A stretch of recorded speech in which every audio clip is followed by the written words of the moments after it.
morning and welcome to the Vendée Globe Race Village in Les Sables d'Olonne. It's early in the morning, about 8:30, just before all the teams have arrived, and I'm here with our technical director Joff, and we thought we'd take this opportunity to give those of you that can't make it to the village a little tour of the dock so you can see all the runners and the riders for the 2024 Vendée Globe Race. Okay, so we're starting with Massif, just at the head of the dock here. So this is the boat of Charlie Dallan. Now, of course, Charlie was first to cross the line in the 2020 Vendée Globe Race. He didn't win because Yannick Bestevan came in behind him and had a time penalty for going to help with the rescue of Kevin Escoffier. All very complicated. What we need to know is Charlie is quick. This is his new boat, Massif, and so far he has won the New York Vendée in this boat in an incredible race earlier this year. And definitely Charlie is one of the favourites for winning the Vendée Globe Race. What can you tell us about this boat, Joff? Well, Uber Refined is probably the most refined boat with the biggest experience behind it. Came from Guillaume Verdier, CDK and Mayor Concept, who managed the team, I think. But also just huge, you know, they've been designing boats basically for the same similar team for 3 editions, I think. So just uber refined, you know, massive team, big budget. Yeah, it's not much to not like on this boat. And what we can see, what you're going to see a lot of is this fully enclosed cockpit. I don't know if you can see, there's a couple of Charlie's team down below in there, but they're quite low in the level of the boat. So there's Charlie's quite tall, he's got full standing height inside the cockpit. He's completely enclosed from all of the elements. And obviously, you know, we can see features that we'll see on pretty much all of the boats now, flip up rudders there. And it's quite the interesting thing about the kind of new generation of boats. You can see they're almost kind of concave on the deck there, so the deck kind of drops into the middle a bit. Why is that?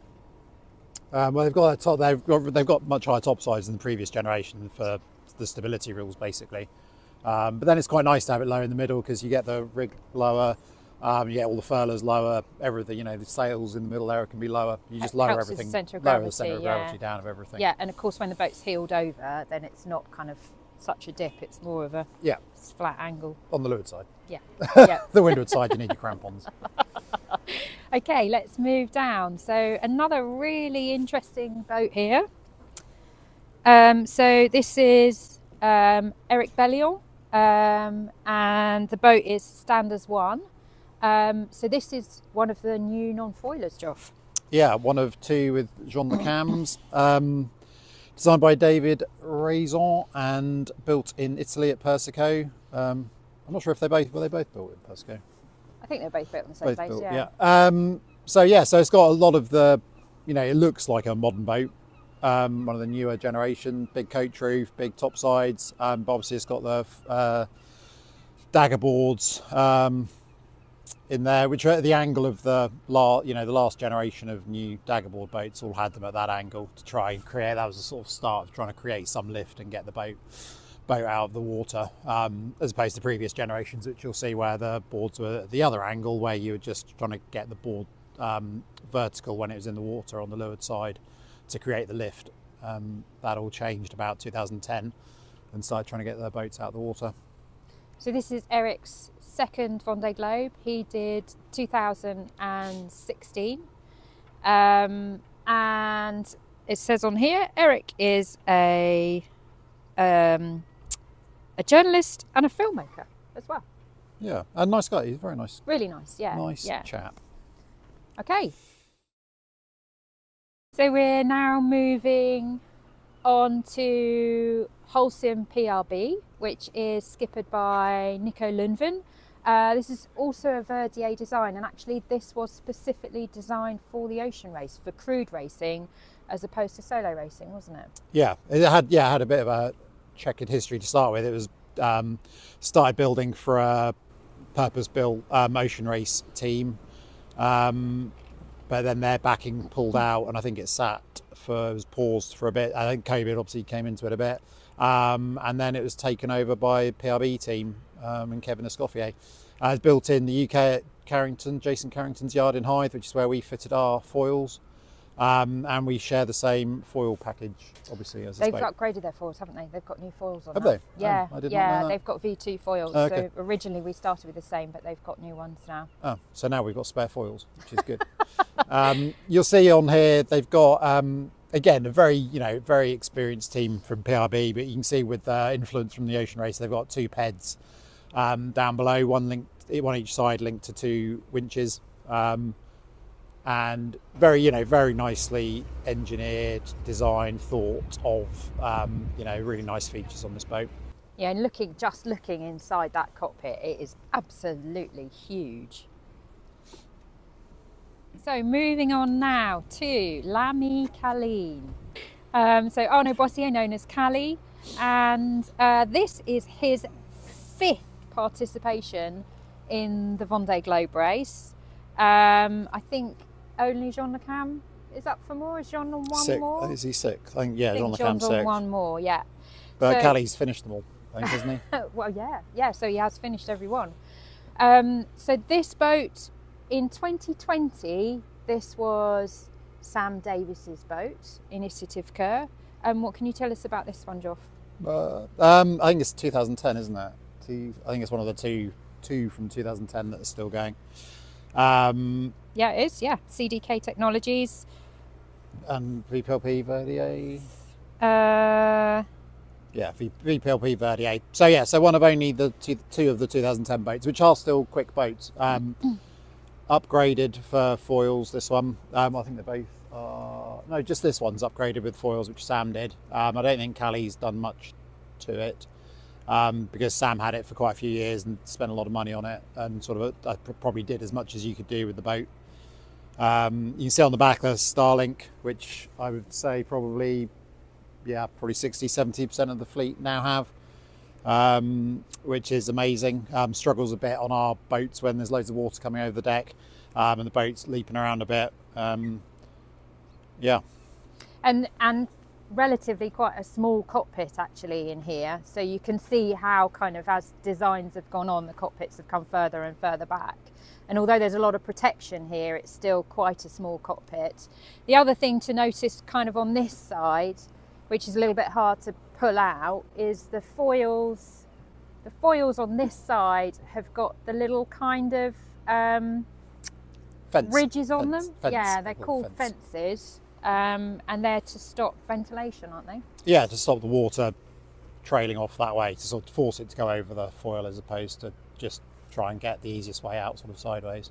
And the other thing to notice about this foils really is they're quite different. So if you compare these foils to the Holcim PRB foils, the Holcim PRB foils are a smooth curve, whereas these have got much more elbows in them, and that kind of shows foil design developing, doesn't it? Kind of, it's more about kind of leaning on the foil and getting the boat going in here with these ones after the elbow, whereas kind of the more rounded ones are about a more smooth transition.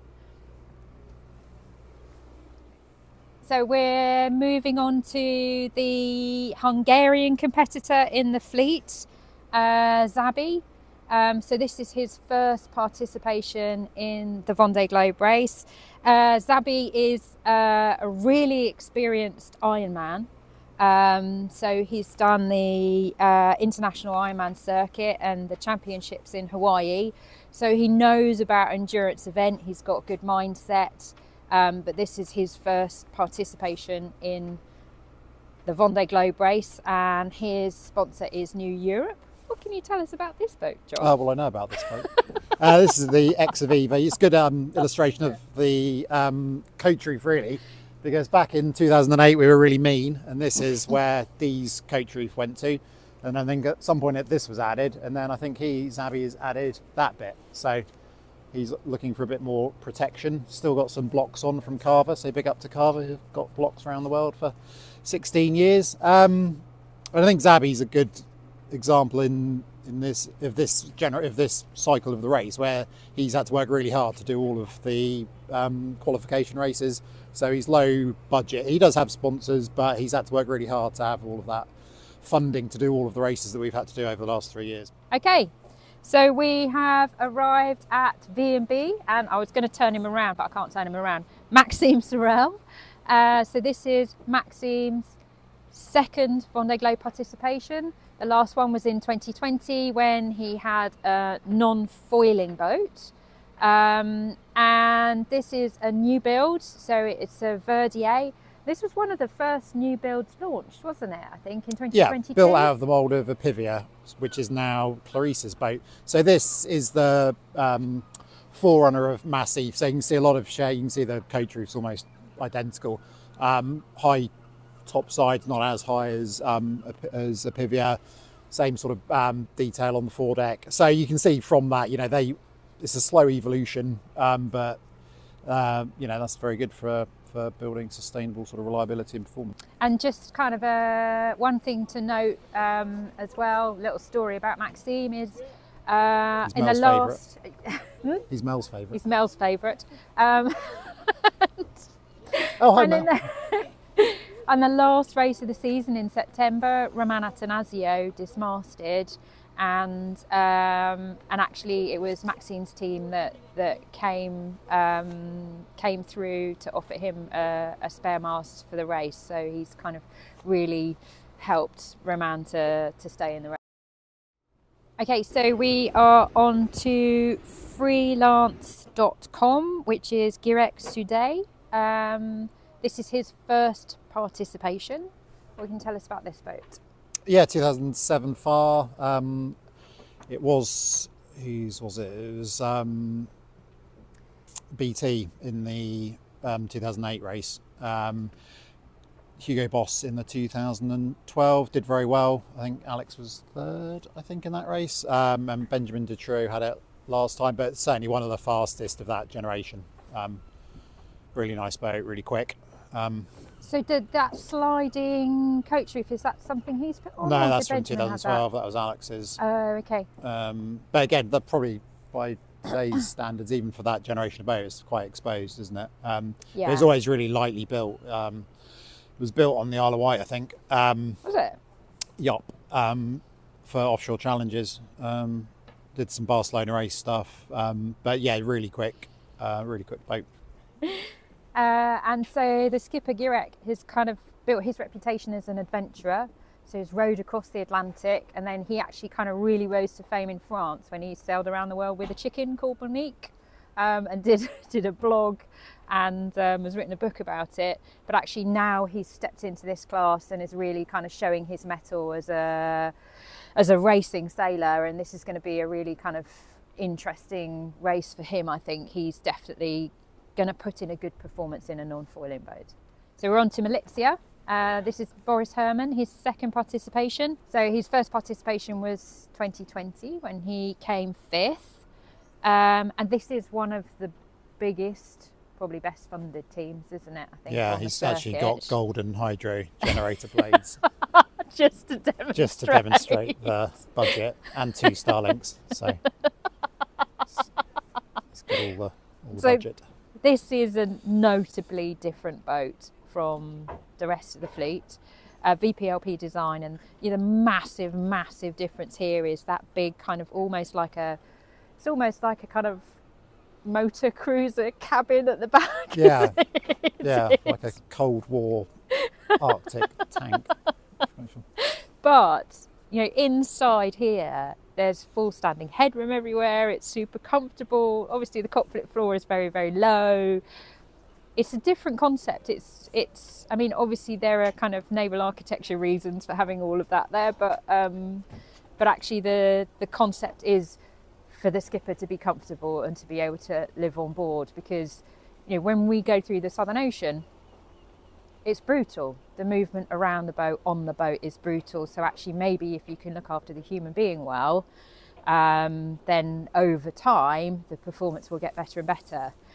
But it's also a really quick boat, isn't it? It is. And it was designed for for both events, but for the ocean race, so hence sort of the space below, and the sort of design features for fully crewed racing. But it's just you can see like all of the deck gear on it, and everything's just sort of scaled up a notch.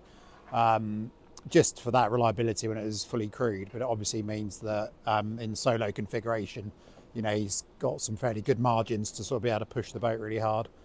You can see that big block of foam they've had to stick on the front, and all of this generation and our generation of boats have been really struggling on one aspect of the rule, and it's meant that we've had to put foam blocks like that sort of in various places on all our boats, which is a bit of a shame. But. And as a little bonus, here's Stu, the boat captain of Militia. Morning, everybody.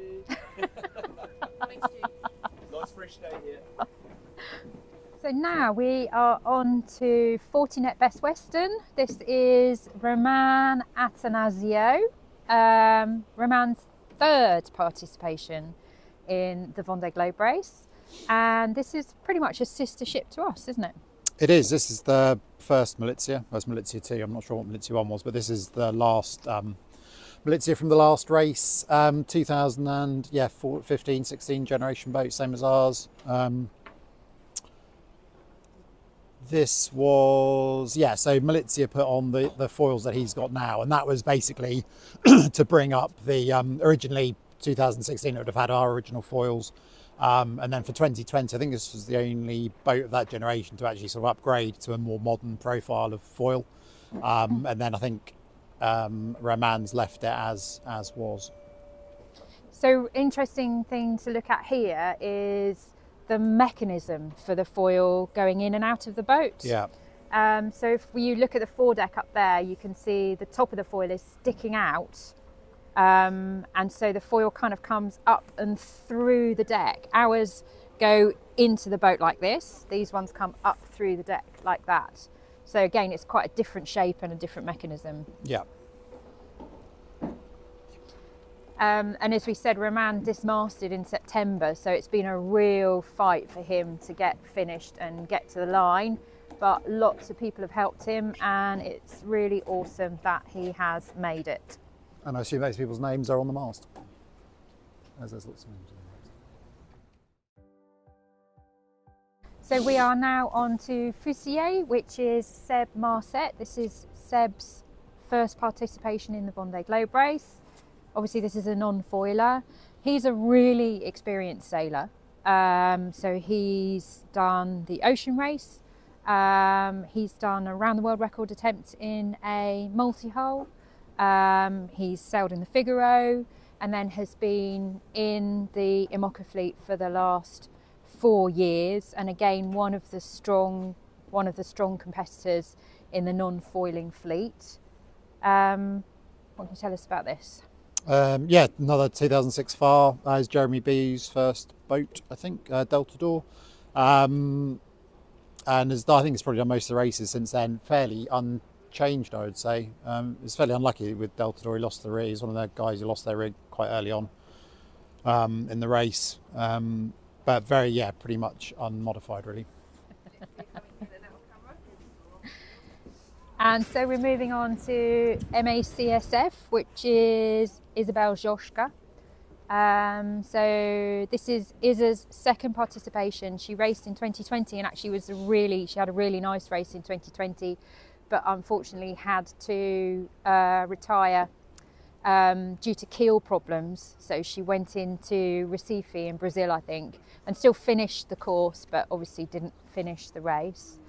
You can see Isa's got similar mechanism for the foil in out as Roman had. Enclosed cockpit, but smaller again. Interesting thing to see here is the difference between kind of where the winches are. So you can see that she's got one main tunnel coming through the cockpit where all the controls come through, which means she's got a bank of central winches in the middle there to control everything. Whereas boats that have two tunnels will have winches on each side, a bit like ours. And she's got two seats there on each side. Just, it's really important on these boats to think a lot about how the skipper's going to live on the boat, how comfortable it can be. You know, after months on end, you just got to be able to give your body some respite. I think you've always kind of been quite impressed with the way this boat's been developed, Joff. Well, yeah, it's for 2007 Safran. I think it's basically the only successful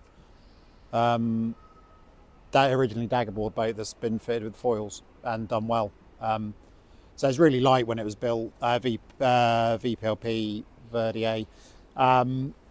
So I had a lot of money behind it when it was built, but yeah, it's just very impressive that they've been able to modify it and keep it. Certainly in the last race, it was had really high potential.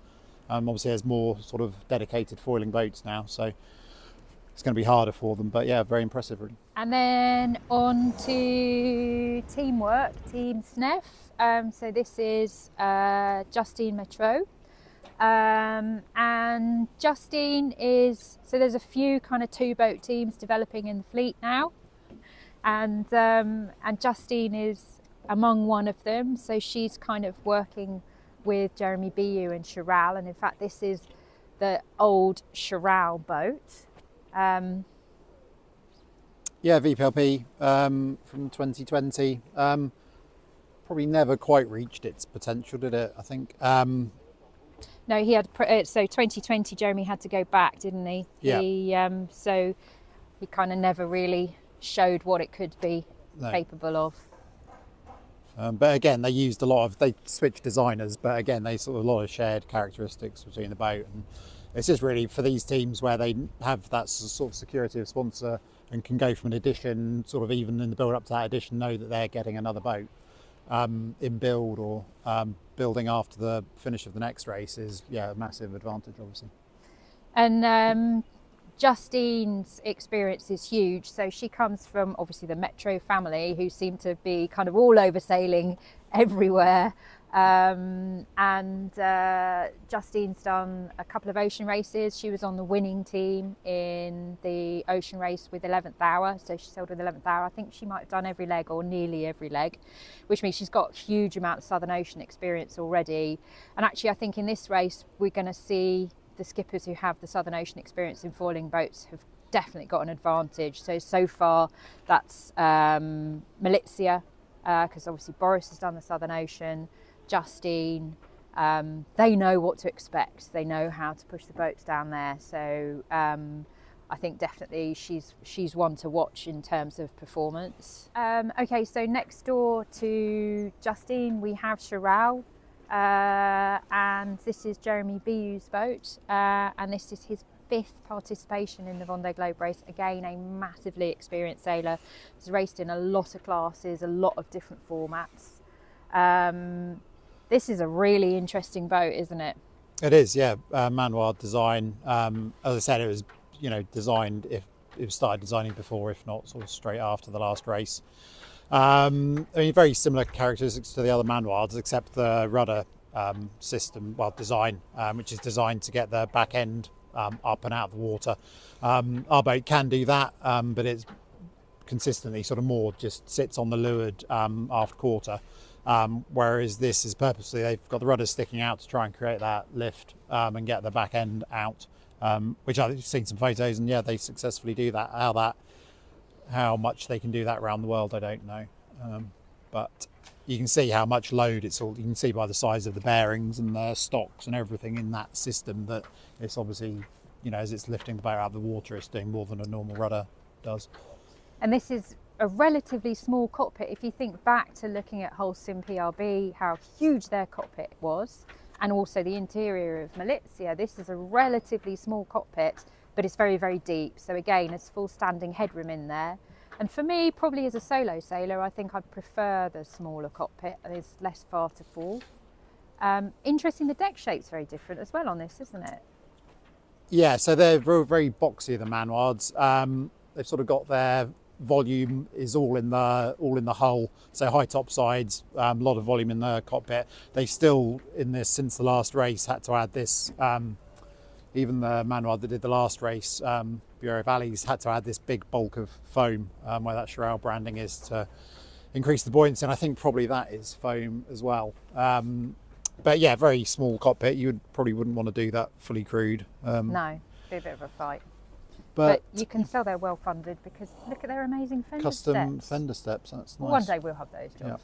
And they're red, lovely. We'll never get those. We'll never get those. One missing here, which means someone's gone out sailing. Who's gone sailing? Tom Rion. I think he's out of the water, actually. Oh, is he out the water? I think he is out of the water. So here's another 2-boat team, Team Vulnerable. So Tom Ariel, it should be here, and Sam Goodchild is in the other boat.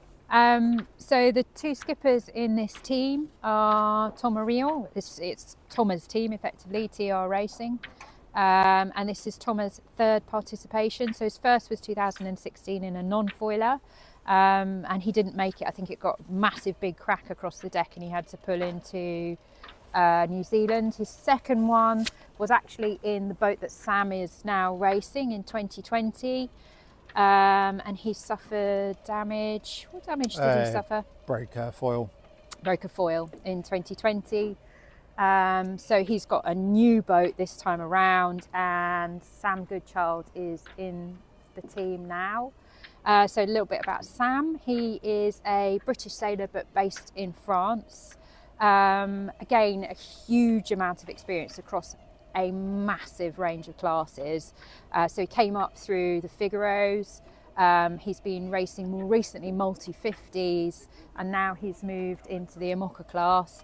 And actually, if you want my tip for the top of this race, I think Sam could be definitely in the top 3 without a doubt, and actually Tom Ariel as well. It would be really interesting. So what can you tell us about Sam's boat? It's a Vendée boat. Bonjour. And the same team have had it for the last race and this race, so obviously they know all of its weaknesses from the last edition. They've got a good budget, so I think they haven't really changed much, but they've done what they've probably got new foils, I suspect, from the last race. But again, he's in a really nice situation, and as Pip says, he's going to do really well, I'm sure. He did lose the rig in the summer. Yeah, he lost the rig in the New York Vendée. So it's got a new rig in it, but that's probably quite a good thing. That's probably a good thing, to be fair. Yeah, I think he'd probably agree with that in the end. But yeah, just, a slow evolution is what you want. And if the same team's had the same boat for what's probably 5-6 years now, then that is a good place to be.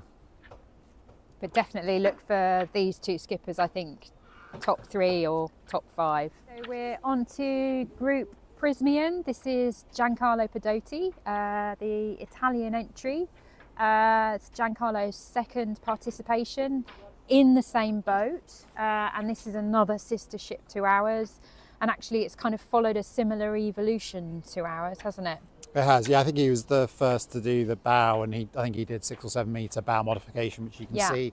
So he's taken away more of the bow than we have, but that's a budget thing really. And then I think he did that the first winter he had it, and then the second winter he did foils, and I think they're VPLP.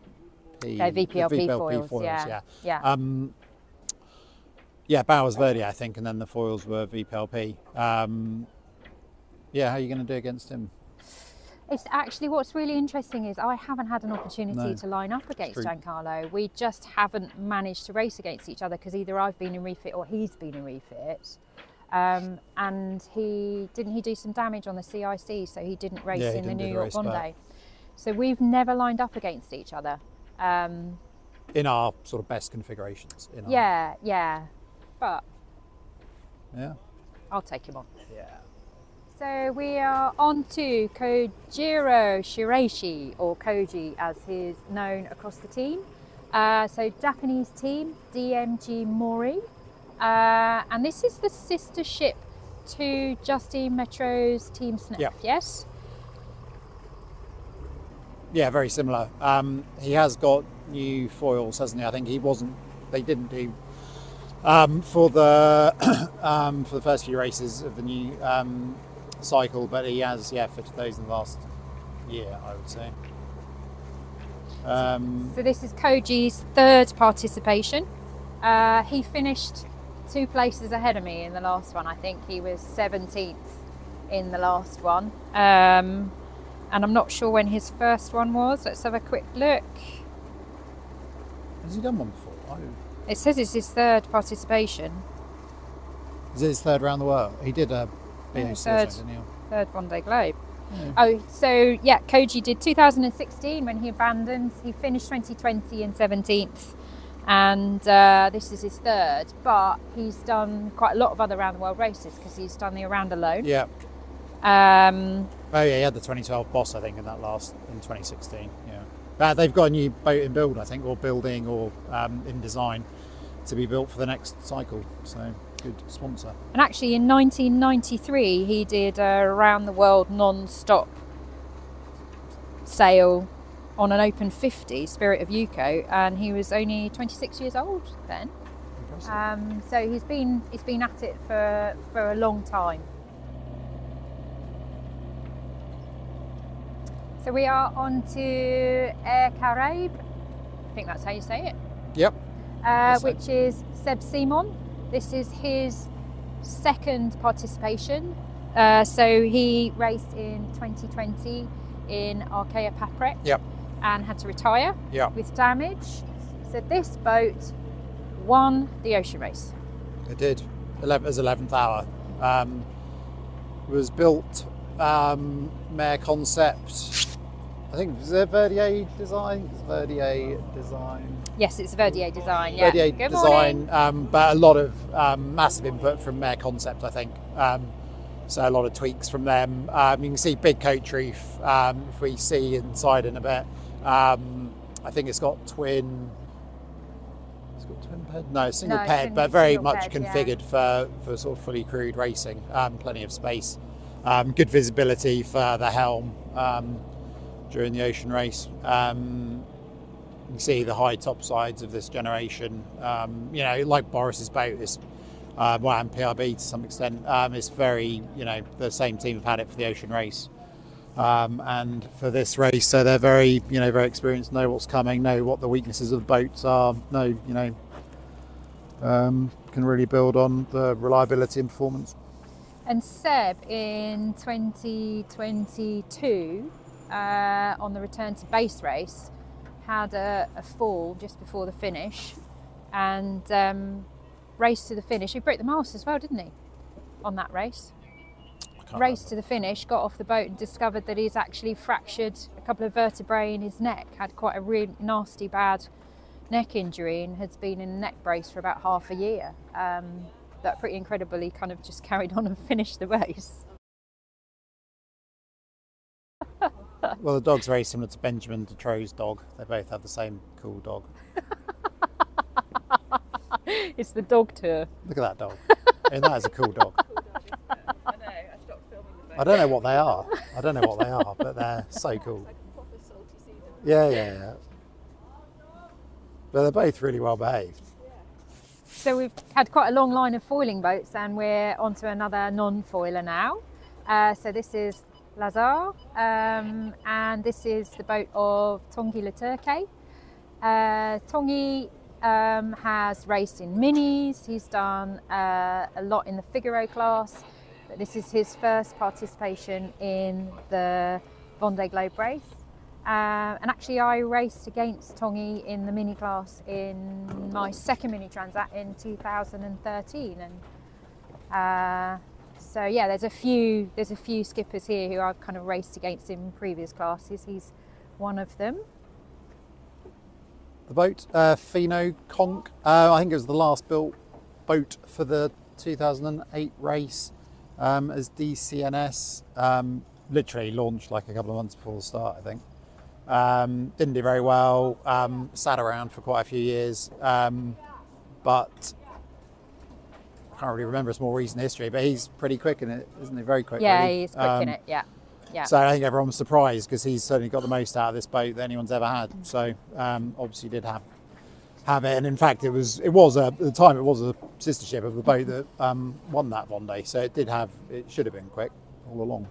And this is, I'm just looking at it now, this is one of the only boats in the fleet, this one and Zabi's boat, that doesn't have kick-up rudders, I'd say. Yeah, a lot of that generation have been modified since. That's giving me the chills looking at that. Yeah.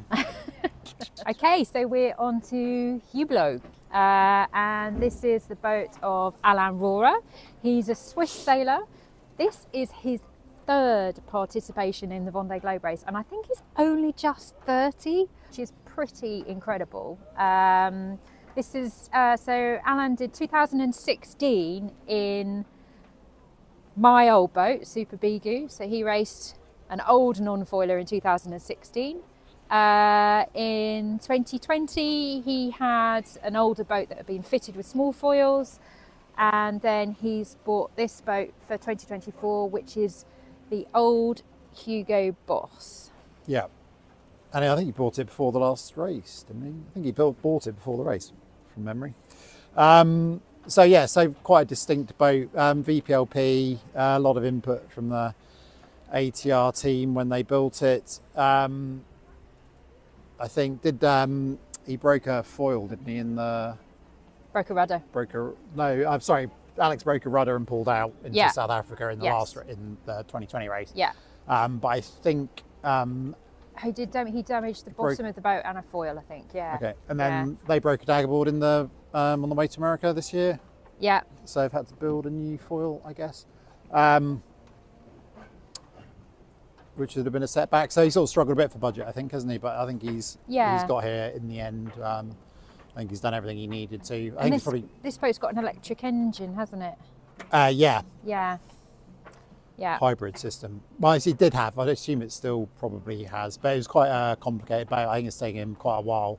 Obviously, it's very, customised to what Alex wanted, and I think it's taken him a while to get used to it and figure out how to sail it. And so these poles you can see on the back of the boat here, crossing over, those are the outriggers. So if you've got a really big downwind sail on that stretches back past the end of the deck spreaders, you push these outrigger poles to the side of the boat, and you can see they've got sheets going through them, so they project the sheets beyond the distance of the deck spreaders, so you've got a good sheeting angle. So basically it's just making the back of the boat wider for the sheets. The other thing you can see about this boat is it's really taken the concept of an inside cockpit to absolute extremes, and it was kind of the first of its kind to have this inside cockpit concept, and it's very deep, and I think it's a bit like a little dungeon in there. You're basically just inside the boat with not a lot of visibility. It's not for me. I think I prefer outdoor sailing. And Alan's done a bow modification, hasn't he? I was just looking at that, Yeah. That's probably quite good, actually. And then moving on here, we have AMS Amlin, which is the boat of Conrad Coleman, the crazy Kiwi. And this is Conrad's second Vendée Globe. And he's worked pretty hard for this. He kind of, a bit like I was in 2020, he kind of started off the beginning of this cycle without sponsorship, really kind of clawing his way through. He's turned up to every race, he sails really well. He didn't get MS Amlin as a sponsor until I think about a year ago. So it's been quite a hard journey for Conrad. Group Bell, originally from 2008. It's actually broken. This is the deck the boat that Tom Royal broke in 2016, and some other race it broke as well.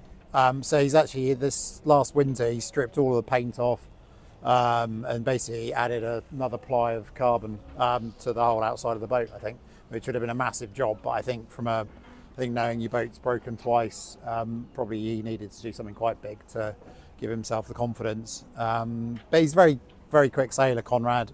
He always does well. You sort of look down the rankings, and whatever boat he's got, you're sort of always surprised at how well he's doing. So hopefully with a bit more confidence and a bit more money behind him, I think for a non-foiling boat, he could do really well.